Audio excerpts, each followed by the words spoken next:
Hello everyone, অনেক দিন পর চলে এসেছি তোমাদের সাথে একটা নতুন রেসিপি শেয়ার করার জন্য। সেটা হচ্ছে মানকচু বাটা।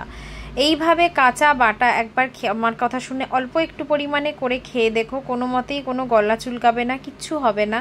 আর মানকচু আমরা অনেকেই একটু খেতে ভয় পাই যে যদি গলা চুলকায়, তো এইভাবে একবার অন্তত করে খেয়ে দেখো গরম ভাতের সাথে। তো মানকচুটাকে আমি একটু মোটা মোটা করে খোসা ছাড়িয়ে নিয়েছি। খোসাটা কিন্তু অবশ্যই একটু মোটা মোটা করে ছাড়াবে।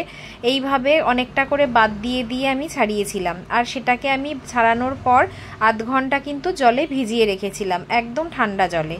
তো সেটা ভেজানোর পর তারপর ওটাকে তুলে নিয়ে এরকম একটা গ্রেটারের সাহায্যে ভালো করে গ্রেট করে নিয়েছি। এবার নিয়ে নিয়েছি একটা মিক্সিং জার।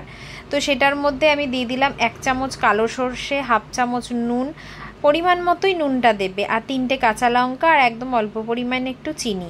এটাকে একদম জল ছাড়া খানিকক্ষণ ব্লেন্ড করে নিতে হবে। এবার এইভাবে ব্লেন্ড করে নেওয়ার পর এর মধ্যে আমি দিয়ে দিলাম মানকচু গ্রেট করা, যেটা আমি গ্রেট করে রেখেছিলাম, সেটা দিয়ে ভালো করে এবার এটা মিক্সিং জারের মধ্যে দিয়ে ভালো করে পেস্ট তৈরি করে নিতে হবে। তো এইভাবেই একদম রেডি হয়ে গেল। পদ্ধতি একদম সহজ, একদম 5 মিনিটের মধ্যে কিন্তু এটা তৈরি হয়ে যায়।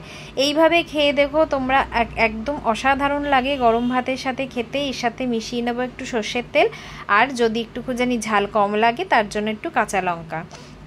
এই ছিল আজকে আমার রেসিপি। এটা অবশ্যই তোমরা বাড়িতে ট্রাই করে দেখো, একদম অল্প পরিমাণেই ট্রাই করো। আমি বলছি না একদম বেশি পরিমাণে নিয়ে করে খেতে পারবে না, সেরকম না, কিন্তু একবার যদি খাও তো এটা খেতে গরম ভাতের সাথে কিন্তু জাস্ট দারুণ লাগে, পুরো ফাটাফাটি। তো আমার রেসিপিটা ভালো লাগলে অবশ্যই চ্যানেলটাকে সাবস্ক্রাইব করতে